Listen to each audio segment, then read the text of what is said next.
तो सबसे पहले मैं आपको ये बता दूं कि इस कंपनी में जो आज मैं कवर करने वाला हूं, पिछले 5 सालों में कोई भी रिटर्न कमा के नहीं दिया है। जो शेयर पिछले 5 सालों में 530 रुपये का था, आज भी वो 530 रुपये का ही शेयर है, यानी एग्जैक्टली 0% रिटर्न।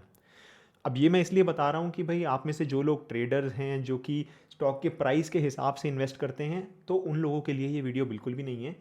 लेकिन अगर आप एक फंडामेंटल इन्वेस्टर हैं तो आप ये समझेंगे कि आखिर पिछले 5 सालों में स्टोरी में क्या चेंजेस आए हैं कि फ्यूचर में ग्रोथ हो सकती है, क्योंकि हमेशा स्टॉक का जो प्राइस है वो फ्यूचर ग्रोथ पे जो है चलता है, पास्ट की ग्रोथ पे नहीं चलता है। पिछले 5 सालों में मैं मानता हूँ इस कंपनी में कोई भी ग्रोथ नहीं आई है, लेकिन एक फर्टाइल ग्राउंड तैयार किया है, एक फाउंडेशन तैयार करी है फ्यूचर की ग्रोथ के लिए। और वो सब चीज़ें मैं आपको इस पूरी वीडियो में डिटेल में कवर करूँगा। तो हेलो दोस्तों, कैसे हैं आप सब। आपका स्वागत है एक और बहुत ही इंटरेस्टिंग वीडियो में। तो इस वीडियो में मैं बात करूंगा एक ऐसी कंपनी के बारे में जो हमारी एग्रीकल्चर थीम की कंपनी है।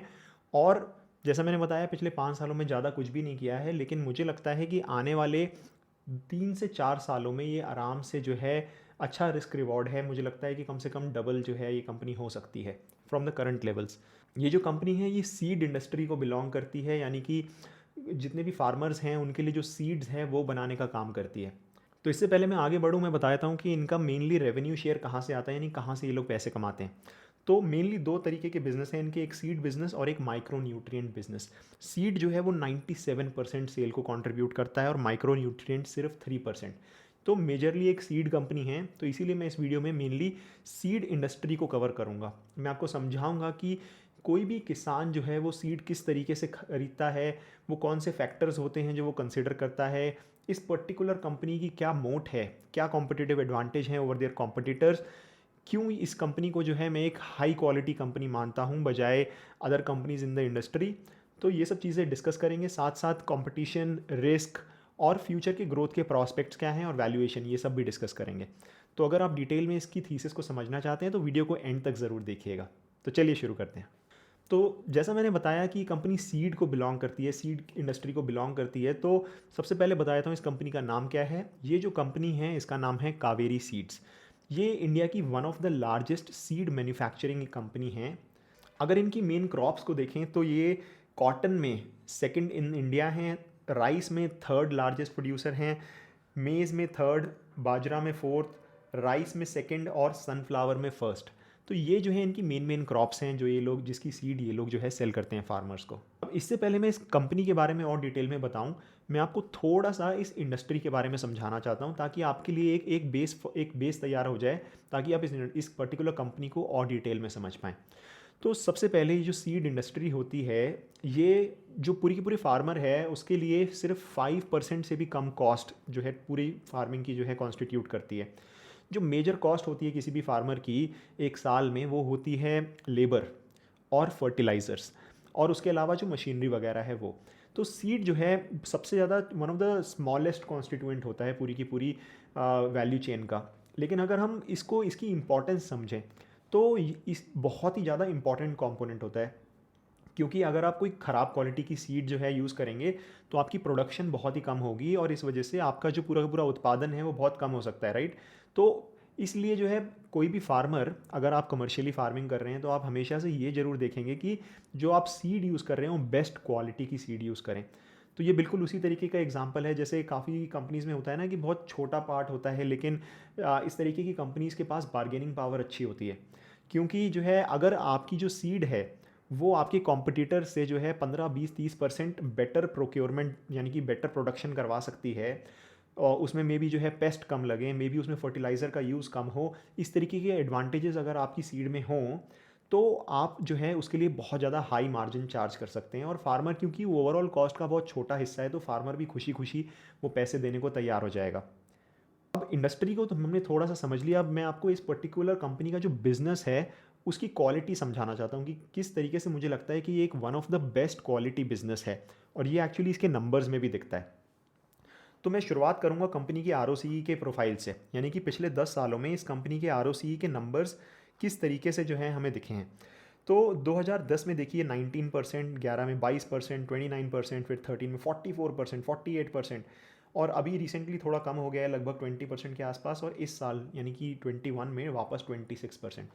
तो एक चीज़ आपको क्लियरली दिख रही होगी कि ये एक हाई आर वाली कंपनी है।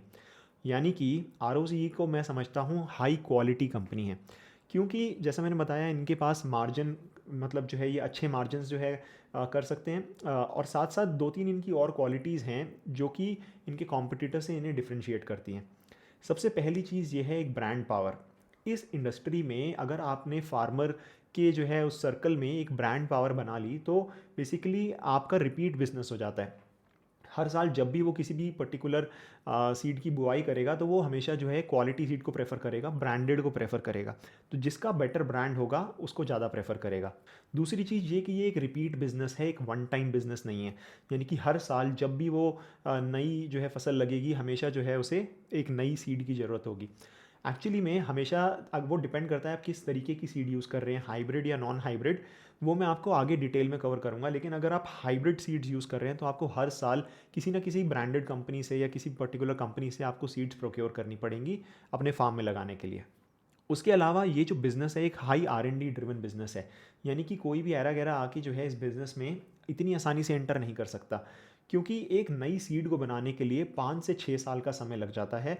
और उस 5 से 6 साल में जो है उसकी बहुत ज़्यादा तरीके से जो है क्रॉस पॉलिनेशन करवाई जाती है।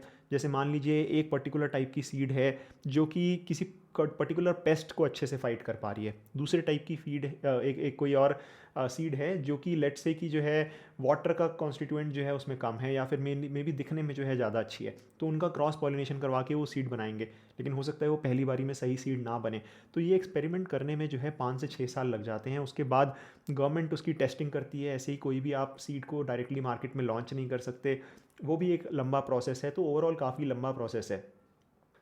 तो इन सब रीजंस की वजह से जो है जो बेस्ट प्रोडक्ट जिसका होता है वो विन करता है। तो यानी कि जिस पर्टिकुलर कंपनी का प्रोडक्ट जो है अच्छा होगा, यानी फार्मर्स के लिए बेटर प्रोडक्टिविटी देगा, पेस्ट को अच्छे से फाइट करेगा, तो वो फार्मर हमेशा जो है उसे ही प्रेफर करते हैं और वो पर्टिकुलर प्रोडक्ट आने वाले कुछ सालों में धीरे धीरे धीरे धीरे मार्केट शेयर गेन करता जाता है। अब यहाँ पे एक इंपॉर्टेंट एस्पेक्ट ये है कि जितने भी पेस्ट होते हैं वो कुछ सालों में जो है रेजिस्टेंट हो जाते हैं इस टाइप की चीज़ों के, और इसीलिए जो है इसमें कंटिन्यूस R&D चाहिए ताकि आप हर 2-3 साल में जो है अपने प्रोडक्ट को इनोवेट करके जो है नया जो है बनाते रहें, जो है नई नई सीड्स लाते रहें जो कि पिछली सीड से बेटर हो और ज़्यादा अच्छी तरीके से फाइट कर पाएँ पेस्ट वगैरह को।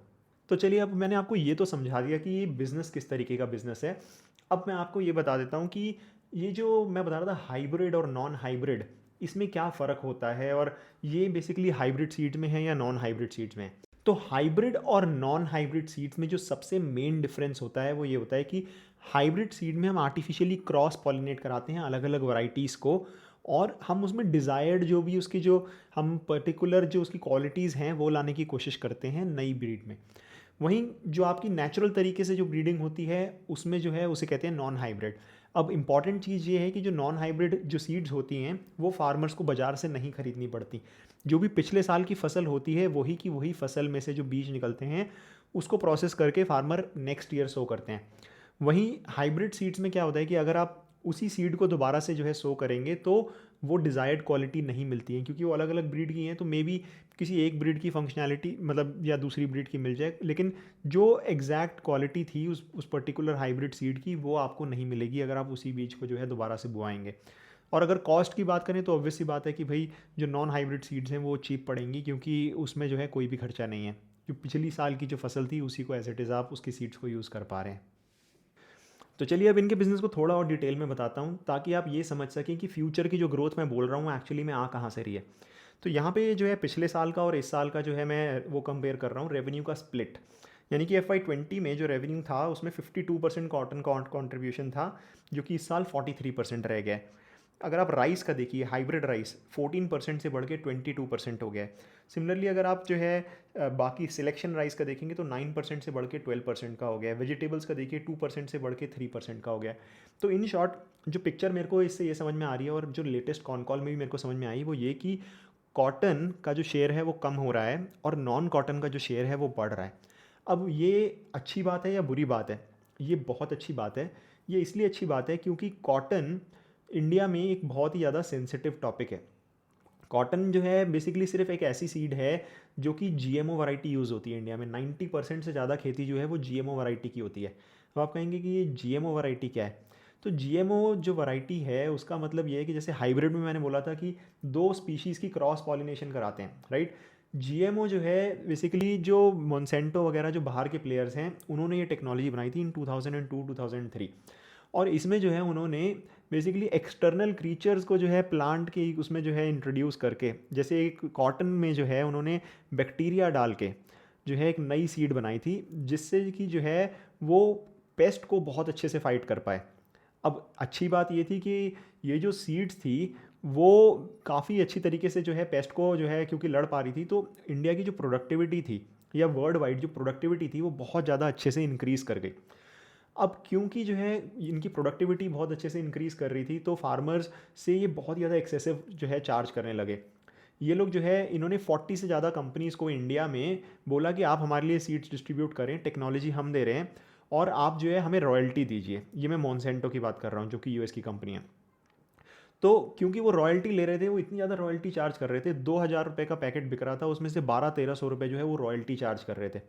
तो इन सब रीजंस की वजह से जो इंडियन गवर्नमेंट थी उन्होंने जो है प्राइस कैप लगा दी सीड्स के ऊपर, क्योंकि जो नॉर्मल जो पैकेट थे वो 200-300 रुपये में बिक रहे थे और जो जीएमओ वाली सीड्स थी वो 2-2 हज़ार रुपये का पैकेट बिक रहा था, और प्राइस कैप लगा दी 800-900 रुपये की। तो इस वजह से जो है अगर हम 2015 से लेके 2020 तक देखें, इन सब रीजंस की वजह से ये रॉयल्टी के काफ़ी इश्यूज़ हुए, और ये जो प्राइस कैप की वजह से जो है ये लोग कॉटन में ज़्यादा अच्छे से ग्रो नहीं कर पा रहे थे, क्योंकि अब इनके ऊपर प्राइस कैप हो गई, अब ये उससे ज़्यादा प्राइस इंक्रीज़ नहीं कर सकते। तो इसीलिए जब कॉटन का मार्केट शेयर कम हो रहा है, विच इज़ ओके, मतलब अच्छी बात है, क्योंकि वो इसलिए कम हो रहा है क्योंकि बाकी सेगमेंट्स का बढ़ रहा है।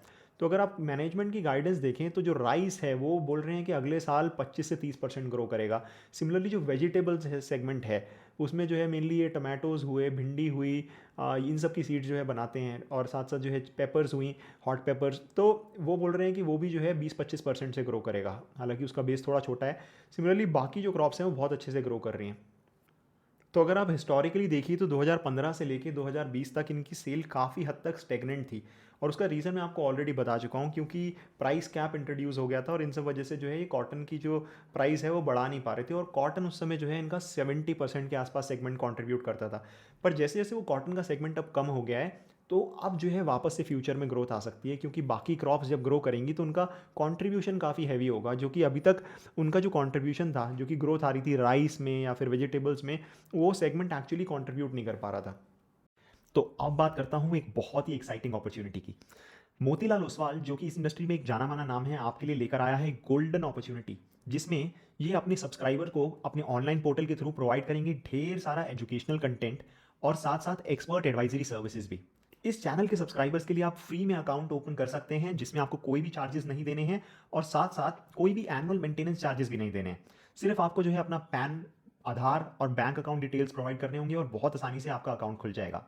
इसके साथ आपको मिलेगी 25,000 रुपीज़ के वर्थ एक बास्केट, जिसमें आपको एआई से बेस्ड जो है टूल्स भी मिलेंगे, और साथ साथ 1 मंथ की फ्री ब्रोकरेज भी मिलेगी। इनका मोबाइल ऐप भी बहुत ज़्यादा यूज़र फ्रेंडली है और हर छोटी से छोटी चीज़ की आपको रियल टाइम नोटिफिकेशंस प्रोवाइड करता है। 30 साल से भी ज़्यादा पुराना ब्रांड है, 22 लाख से भी ज़्यादा इनके सब्सक्राइबर्स हैं जो ऑलरेडी इनकी सर्विसेज अवेल कर रहे हैं, और ट्रस्ट इस इंडस्ट्री में एक बहुत ही इंपॉर्टेंट फैक्टर है। तो अगर आप भी जो है अपनी फाइनेंशियल जर्नी को इनके थ्रू शुरू करना चाहते हैं तो डिस्क्रिप्शन में आपको जो है लिंक मिल जाएगा। आपको सिर्फ अपना नाम, फ़ोन नंबर और शहर वगैरह डाल के आप भी जो है इनके थ्रू ट्रेडिंग कर सकते हैं और अपनी फाइनेंशियल जर्नी को शुरू कर सकते हैं। अब देखिए, इस कंपनी की जो फ्यूचर की ग्रोथ प्रॉस्पेक्ट्स हैं वो डिस्कस करने के लिए मैं आपको ये बताना चाहूँगा कि ग्रोथ मेनली एक सीड इंडस्ट्री में कहाँ कहाँ से आ सकती है। पहली ग्रोथ अपॉर्चुनिटी तो ये है कि आप नए क्रॉप्स में जाइए। दूसरी ग्रोथ अपॉर्चुनिटी ये है कि आप एग्जिस्टिंग क्रॉप्स में मार्केट शेयर गेन करिए, आप बहुत अच्छा प्रोडक्ट बनाइए और मार्केट शेयर गेन करिए। और तीसरी ग्रोथ अपॉर्चुनिटी ये होती है कि अगर आप किसी पर्टिकुलर सेगमेंट में ऑलरेडी काफ़ी अच्छा कर रहे हैं, आपका ऑलरेडी एक सिग्निफिकेंट मार्केट शेयर है, और फार्मर अपना एकरेज इंक्रीज़ करे। फार्मर का एकरेज इंक्रीज़ करने का मतलब ये है कि इस साल अगर मान लीजिए 10 मिलियन हेक्टेयर्स में एक पर्टिकुलर क्रॉप लगाई है, वो अगले साल अगर 12, 13, 14 मिलियन हेक्टेयर्स में जो है उस क्रॉप को लगाता है, तो सारी पूरी की पूरी इंडस्ट्री को ही फ़ायदा होता है। अब एक फार्मर कैसे डिसाइड करता है कि वो एक्चुअली किस पर्टिकुलर सेगमेंट का, किस पर्टिकुलर क्रॉप का जो है एकरेज बढ़ाना चाहता है इस साल? वो ऐसे डिसाइड करता है, बेसिकली वो ये देखता है कि मार्केट में किस पर्टिकुलर क्रॉप के जो रेट हैं वो अच्छे चल रहे हैं, राइट। और अभी तक आप देखिए पिछले कुछ सालों में, यहाँ पे आपको कॉटन का जो है चार्ट दिख रहा होगा कि पिछले कुछ सालों में कॉटन के प्राइस ज़्यादा नहीं बढ़ रहे थे, काफ़ी हद तक स्टेगनेंट थे। और इस वजह से कॉटन का जो एकरेज था वो भी स्टेगनेंट था। लेकिन अगर आप इस साल देखिए 2021 में, आपको पता होगा कि textile as a sector worldwide बहुत ही ज़्यादा अच्छा करा है आफ्टर रीओपनिंग, और इस वजह से जो कॉटन के प्राइस हैं वो एक्सप्लोड कर गए हैं। तो इस साल क्योंकि कॉटन के प्राइस इतने ज़्यादा अच्छे हैं, तो मुझे ऐसा लगता है, और बाकी जो मैंने इंडस्ट्री की रिपोर्ट्स पढ़ी उसमें भी मुझे ये नज़र आया कि इस साल कॉटन का जो एकरेज है वो काफ़ी हद तक इम्प्रूव होना चाहिए, और पूरी की पूरी कॉटन की सीड्स बनाने वाले सारे के सारे प्लेयर्स को फ़ायदा होना चाहिए। तो मोटा मोटा अगर इसकी पर्टिकुलर थीसिस को समझें, तो अभी तक कॉटन अच्छा नहीं कर रहा था और मेजॉरिटी कॉन्स्टिट्यूट कर रहा था, जो कि मुझे लगता है इस साल हो सकता है कि अच्छा करे, क्योंकि इस बार कॉटन के रेट्स बढ़े हैं। बाकी सेगमेंट्स अच्छा कर रहे थे हिस्टोरिकली, लेकिन वो बहुत ज़्यादा कम कॉन्स्टिट्यूट करते थे पूरे सेगमेंट को। इस वजह से जो बाकी सेगमेंट्स है, जैसे कि राइस हुआ, जैसे कि मेज़ हुआ, जैसे कि वेजिटेबल्स हुआ, वो जो है ऑलरेडी 20 से 25% से जो है ग्रोथ होने की गाइडेंस है, क्योंकि वो नए सेगमेंट्स हैं, वहाँ पे नई वैराइटीज़ लॉन्च कर रहे हैं, नए प्रोडक्ट्स लॉन्च कर रहे हैं। तो वो अब बड़ा कॉन्स्टिट्यूट करेंगे, क्योंकि वो ऑलरेडी 60% ऑफ द रेवेन्यू पे पहुंच गए हैं। तो ओवरऑल मुझे लगता है कि इस साल जो है अच्छी ग्रोथ देखने को मिल सकती है, कम से कम 15% की ग्रोथ मुझे लगता है कि इस साल देखने को मिल सकती है।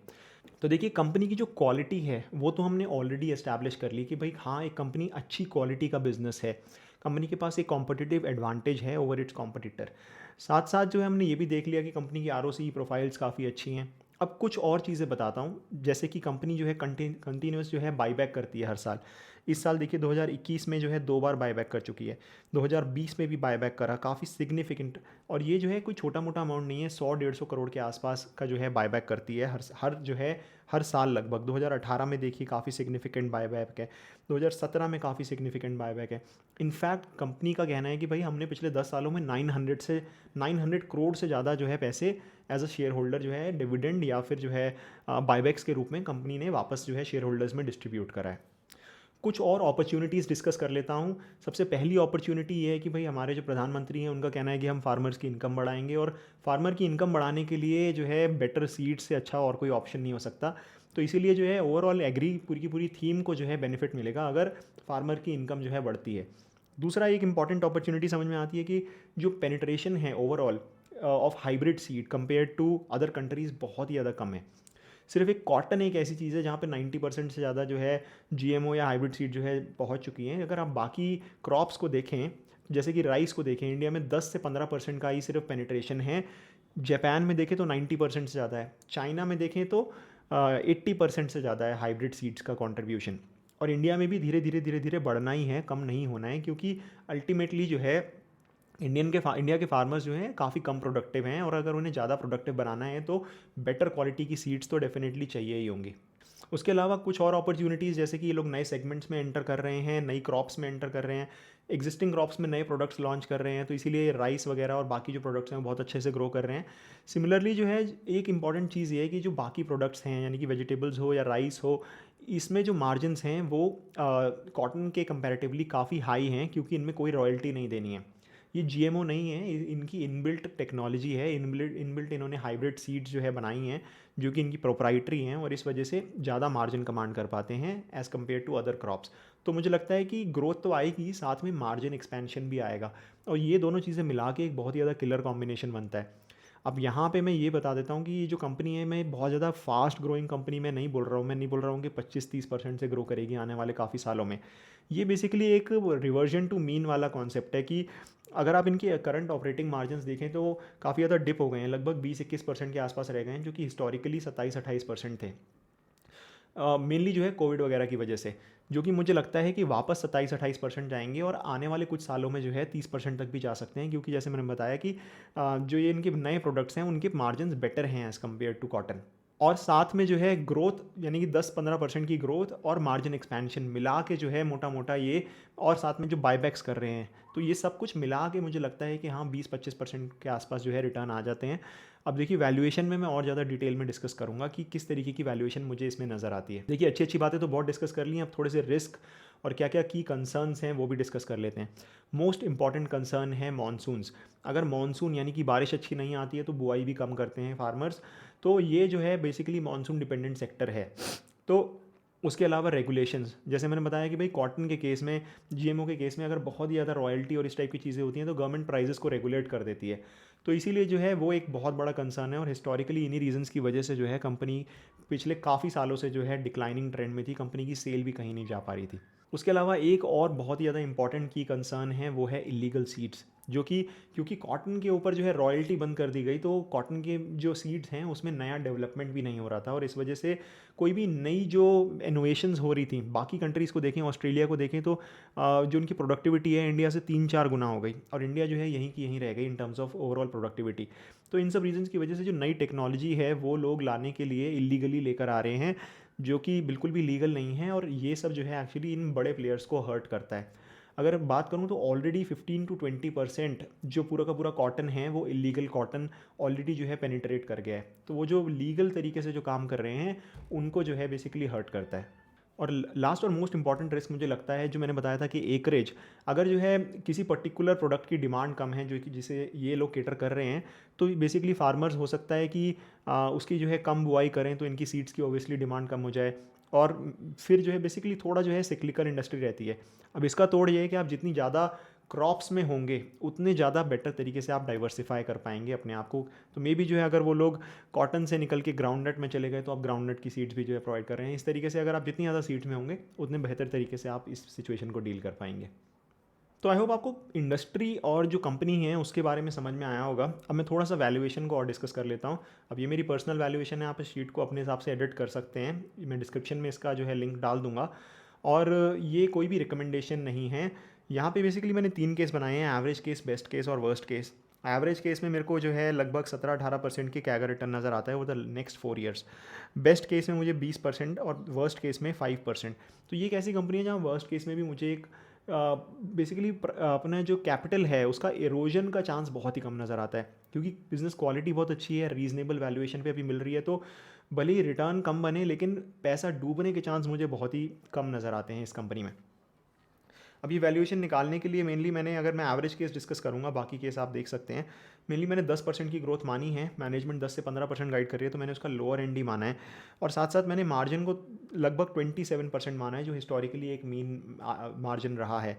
तो ये सब चीज़ें देख के जो है मेनली जो अगर पी मैं 14 का दे रहा हूँ, जो कि एक मीडियन पी है ओवर द लास्ट 10 ईयर्स, तो बेसिकली जो शेयर का प्राइस लगभग 1000 रुपये का नज़र आता है, जो अभी 500 रुपये का है, तो लगभग 4 सालों में डबल नज़र आता है, तो वही 17-18% के आसपास जो है रिटर्न बनते हैं।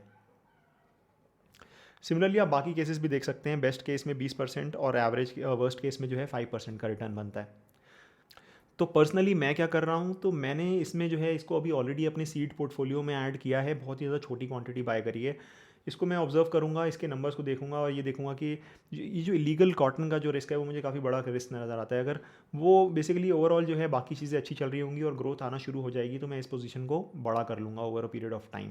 तो ओवरऑल मैं इस कंपनी के लिए पॉजिटिव हूँ, और आप अपना जो है फाइनेंशियल एडवाइज़र से बात करके आप खुद अपनी इस कंपनी की वैल्यू निकाल के इसमें इन्वेस्ट कर सकते हैं।